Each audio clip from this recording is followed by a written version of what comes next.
Welcome to The Inside.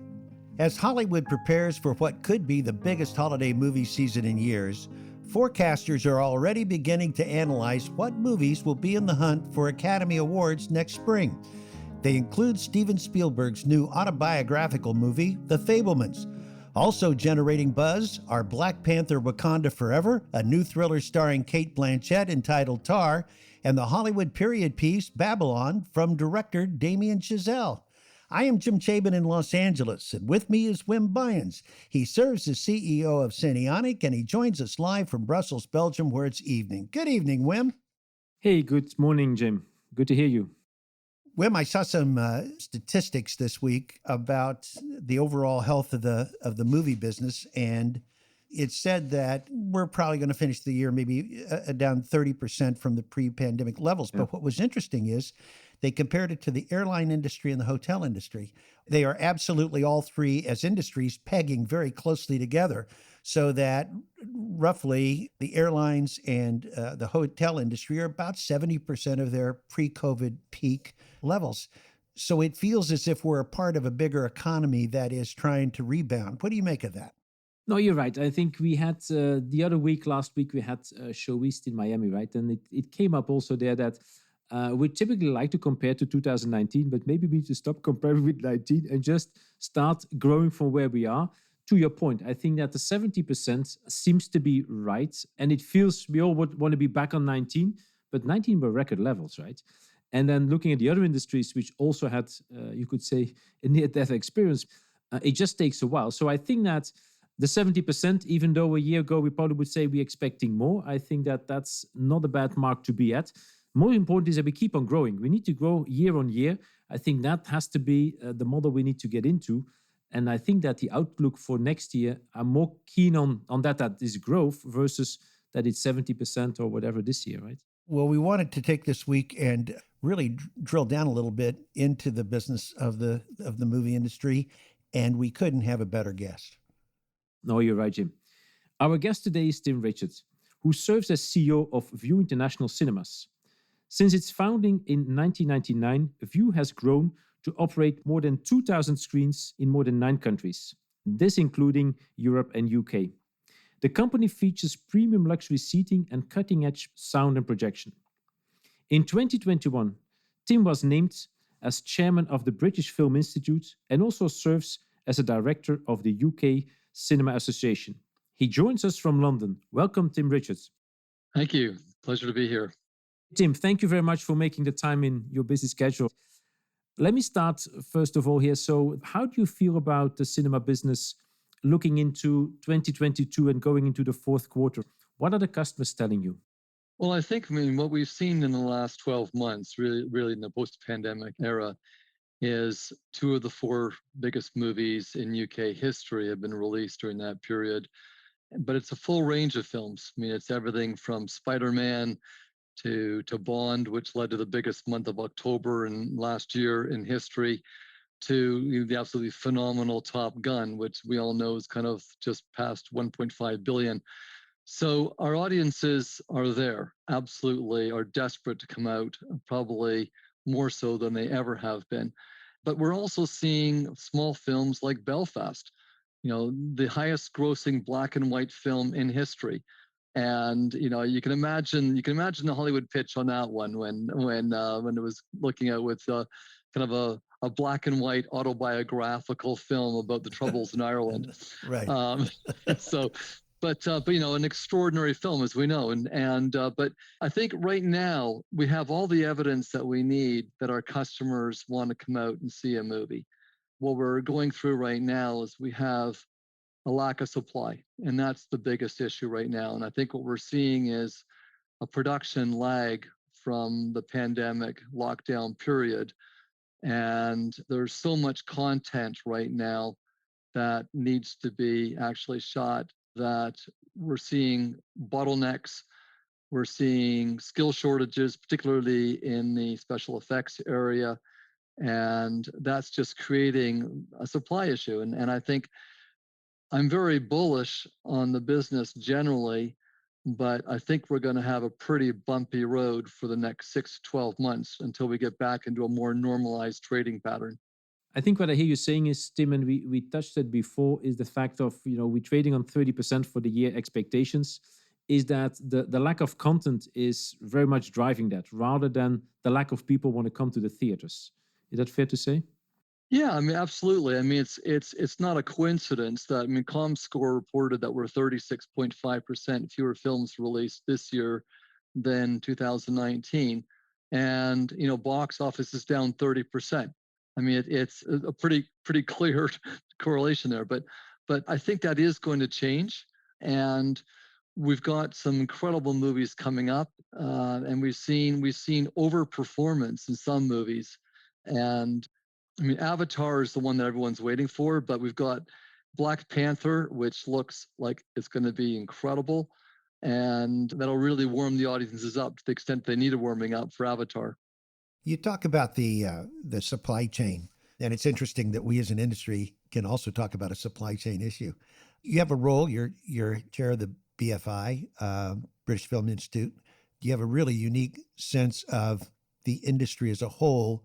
Is the overall health of the movie industry good? And is the overall health of the movie production business healthy? If you want to come in and shoot your film or shoot your TV show in the UK right now, you're going to be looking at a 2 or 3 year delay. All the lots right now, all the sound stages are completely booked out, maxed out. So the demand is unprecedented. There is a very serious skill shortage, and that's something that we're trying to address with the BFI, government support. And I think, from a UK standpoint, the reason the UK has really outperformed over the last 5-10 years is because of investments that were made 20 and 30 years ago in education and skills.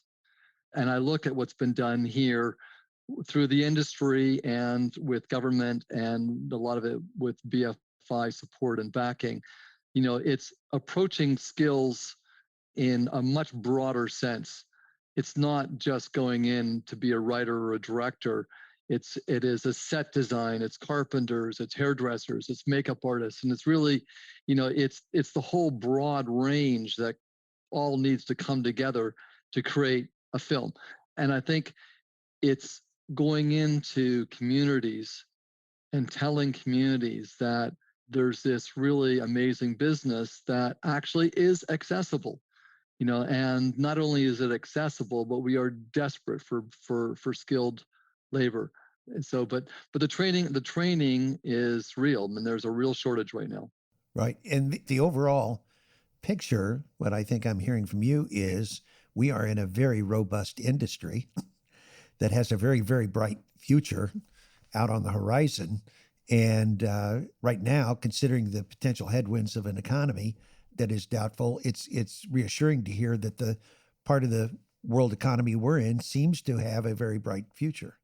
Well, what I find really exciting right now is our relationship with the studios is the best it has ever been, certainly in the over 30 years I've been in the business. There's always been discussions, arguments, principally around windows, the length of the window. And I think that looking at the industry generally, it was out of date and it was time for a change. Unfortunately, it took a pandemic to do it. But I think what certainly it allowed the studios to go out and really trial and test independently what it was like to release their films without cinemas. And I think, what they have found without exception is that they didn't lose tens of millions, they lost hundreds of millions. And I can remember when I first joined the industry, the saying then was that the theatrical release was really the engine that drove all the ancillary revenue streams, and everything in those days from DVD sales and pricing was all based on box office.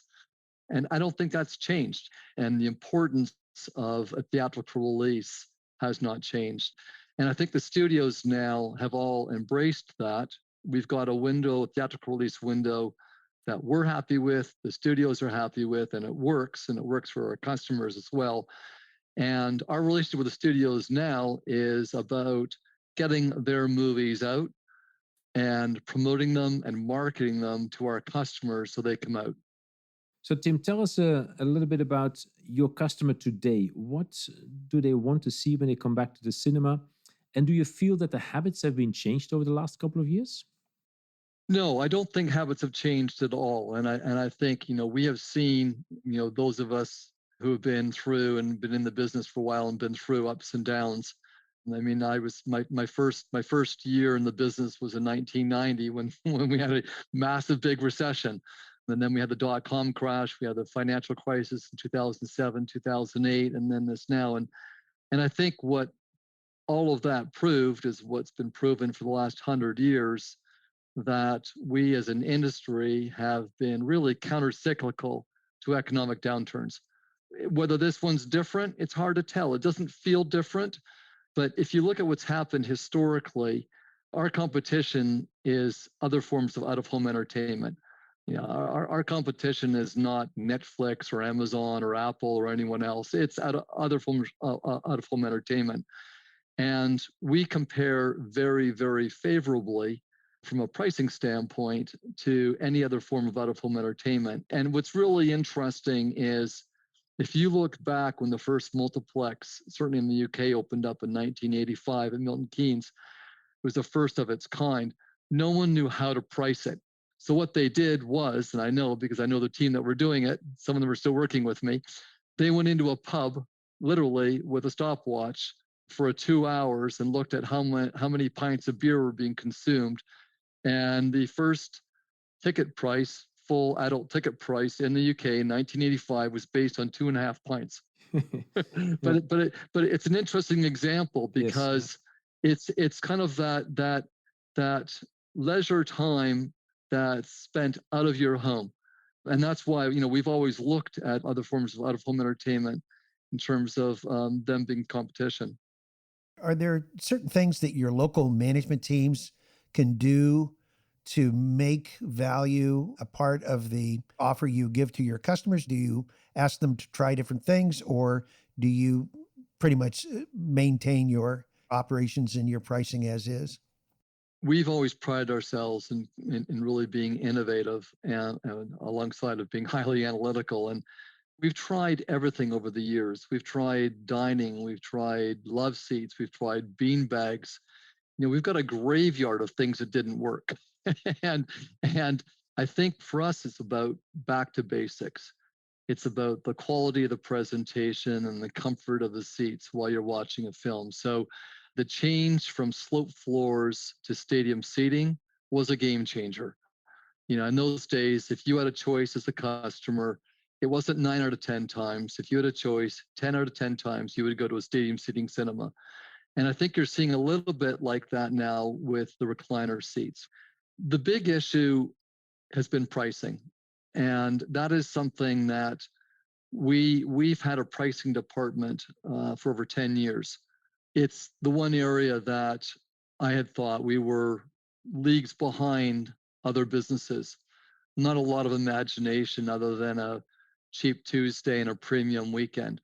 What we found is that over the last 20 years, ticket prices have really been inflation plus, and in some businesses, inflation plus plus. That is not sustainable. And you cannot continue at that level. And customers have responded by not coming at us frequently. So we've actually been working on pricing tactically and strategically now for a couple of years before the pandemic. We have had AI booking our screens now for 8 years. And it's something that it's proprietary AI that we brought in and developed ourselves. What does it do? Well, I mean, one of my biggest frustrations, and I think it's probably due to our kind of the analytical nature of the company historically, the one area that we couldn't really analyze properly and effectively is what movie to show and what screen at what time. And we brought on a group out of the Bay Area who had designed all of the models for the hedge funds in New York.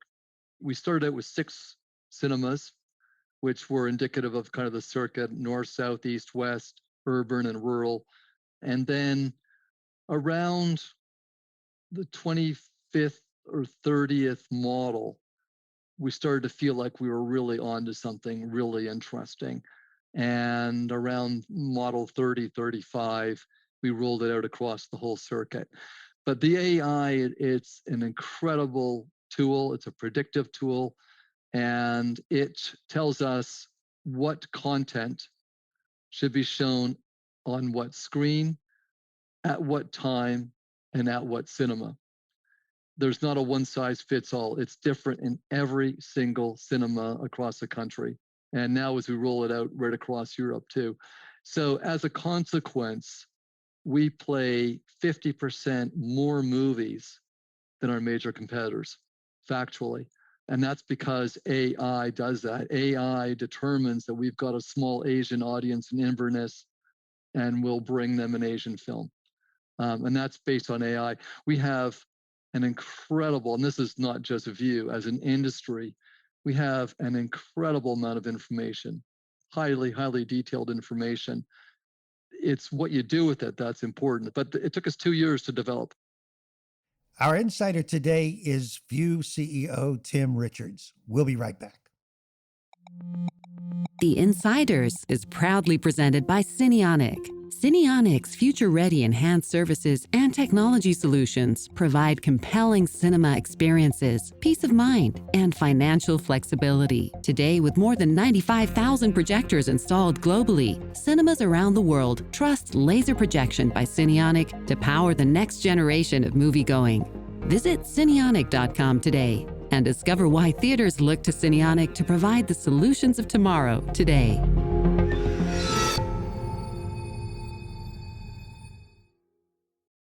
Our insider today is Vue CEO Tim Richards, who joins us from London. Tim, Vue prides himself for providing a premium cinema experience. What role do you think technology is playing in the guest experience? And what do you hope it to be in the future?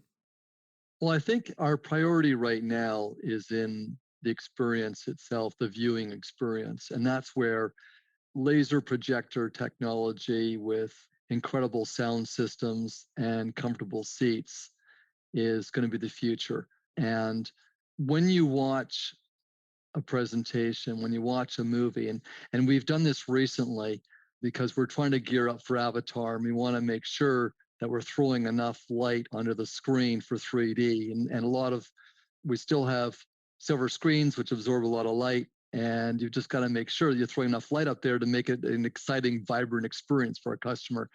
But I think the role of technology is really, I think 3D is going to be completely reinvented on the back of Avatar. And we're just trying to roll out as many laser projectors as we possibly can. We are all, as an industry, cash constrained after the pandemic. What we are doing is we're working very closely with our landlords and developers to demonstrate as anchor tenants, if they help us with major refurbishments, it doesn't just help us, it helps them as well. So we're getting a lot of support from our landlords, really working as partners with them as well. And that's kind of the interesting part about our business. I mean, the ecosystem is kind of in a number of different areas, but it is with landlords, developers, and operators alongside of studios and suppliers as well. So it's a very big ecosystem with some kind of microsystems in it. Tim, you have a background with global experience in business. When you look for the next 10 to 5 years, how and where do you see cinema industry growing? Well, I think right now there's going to be a period of consolidation. And I think all of us as an industry survived. I think the future of the industry is going to be a really interesting one. I still believe in vertical integration and taking costs out. And I think you're going to see some of the big players come in and start to look at cinemas again. If you're an Amazon who believes in bricks and mortar, they bought Whole Foods, they bought MGM, why wouldn't you want to control your channels? Why wouldn't you want to have a big cinema chain there as well? And you can monetize your content in the best way that you think is appropriate. And you're taking a lot of costs out, particularly in the distribution side. So I think you're going to see vertical integration. I think you're going to see the distinction between old studios and the so-called subscription services disappear. It's already starting, and I think the subscription services will become studios from a content perspective. So Amazon and Netflix could become film distributors, be in the business like Warner's or MGM or somebody else? 100%. I mean, you look Yeah. at Amazon, bought MGM, Yeah. and they're going to be, Yeah. publicly they said they're going to be they're releasing roughly 2 feature films now. They want to ramp it up to 10, and I think they've done a really smart move, and they've kind of recognized they don't have the infrastructure right now to release those films. So they've gone to one of the best guys in the business at Warner Brothers to release their films for them. I think Netflix as well. I think they're kind of trying to find their way still a little bit directionally, but you cannot discount the $43 billion that we did in 2019. And if you can understand that, or if you can believe that you can monetize on your content without it affecting or cannibalizing on your subscription service, why wouldn't you do it? So I'm a streamer and I invest massive amounts of money for Martin Scorsese to make me a movie, and I'm putting it on a subscription service.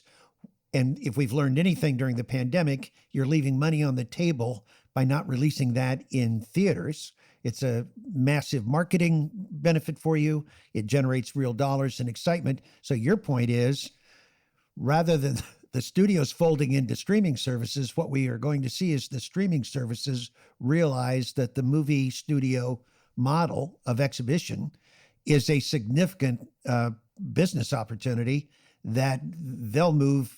If they're smart, they'll probably want to move into. That's really interesting. Well, it's a really simple way of saying it is there's multiple ways of monetizing your product. Right. And I think that's what people are going to see. I mean, and with high quality films as well. I think what you're going to see is cinemas are going to represent high quality, top entertainment. And it's not going to be just films, it's going to be high quality television as well. And that's something I would love to do. I would love to try and test and show on a Tuesday night or a Wednesday night, a Game of Thrones or a Queen's Gambit or high quality shows. And so the customers know when they come out that Tuesday night's going to be an episode of Game of Thrones. Do you have a sense of what movies you think could be Oscar contenders as you look out over the next few months? Have you seen anything that you think is Oscar worthy? Well, I just saw 11 movies over the London Film Festival, and don't make me choose in any of them because they were all absolutely extraordinary. But I think the one that really stood out for me I was really moved by quite a few of them, but Till was the movie that really moved me. I thought it was absolutely incredibly well put together, and it's going to be an awards contender for sure. I think Aronofsky's The Whale with Brendan Fraser was extraordinary. I thought seeing Brendan Fraser back again was fantastic, but I know it's had very mixed reviews, but I personally thought it was very, very compelling. And Gyllenhaal's done. Pinocchio. I thought that was the one that kind of really surprised me. I was really moved. Guillermo del Toro. Guillermo del Toro's. Yeah. And he came out and presented it at the film festival, and it's just incredibly well done. But that's just a few of them. There's a lot of great movies coming out right now. Knowing that you are in the movie business makes me confident about the future. This has been absolutely fantastic. And Wim, knowing that your technology teams are building this stuff to go into Tim Richards theaters, this has been a real up conversation. It's really, really, really nice that we could get some time of yours, Tim. Thank you so much. No, thank you. Thank you for asking me. Thank you, Tim. Thank you, Tim. Wim and I will be right back. Wim, that was a terrific conversation. Absolutely. I was so impressed with Tim and his vision for the exhibition community. No, I like Tim very much in the sense that he's got a strong Hollywood content studio background kind of thing. Then he's a strong businessman. He looks for new things. When he talks about pricing, when he talks about artificial intelligence, he was one of the first ones bringing that up in a profound way. And of course, he runs, quite a strong exhibition chain. So I think he combines those things. So I think he always comes up with some smart ideas which they are working on or what they're thinking on. And I think it's always inspiring. Absolutely. His feeling about our part of the global economy seemed to be quite encouraging. That the business of making and releasing movies is going to be a very, very key part of the entertainment industry's economy, but that you could see streamers getting involved in releasing movies into cinemas. That just sounded like a very robust, creative way to think about the future of the cinema business. It felt for me like we need to have patience, because one thing is there's a massive amount of content created, right? Every stage, every place to shoot movies is packed these days. So that's one thing. And it is content in general, but also movie content. And then he said, if you really want to get money out of when you have made a movie, you're going to have to show it in theaters. So those two combinations inevitably has to come together. And I think we have seen already, how we moved from streaming day on day to, okay, we're going to give a window, right? Because it gets us more money and stuff like that. So the next thing is to happen now. It's maybe not yet this year or not significant this year. It's going to be partially next year and then the year after. So I think it was, for me, we need to have some ice in the stomach, I like to call it, right? And sing this a little bit longer out. But it's going to happen. So I think that's also when I said about the business we have to see the growth within the business. And he gave a very strong, I think, direction that he's a believer there. Our quote of the day comes from one of the very first horror films in 1922. It was actually a German silent film and introduced moviegoers to Dracula as a frightening character. The movie was Nosferatu, and it showed a simple slide which viewers quickly learned was more menacing than it might have seemed. On it, Dracula simply says, "Your wife has such a beautiful neck." Since then, more than 200 Dracula movies have tricked and treated audiences in the dark. Happy Halloween, everyone, and thank you for listening. The Insiders is presented by Cineonic and produced by the Advanced Imaging Society in Hollywood. Our executive producers are Adam Castles in New York and Mike Piltzecker in Los Angeles. Brett Harrison produced today's show, and our technical director is Matthew Bach-Lombardo. This is AIS.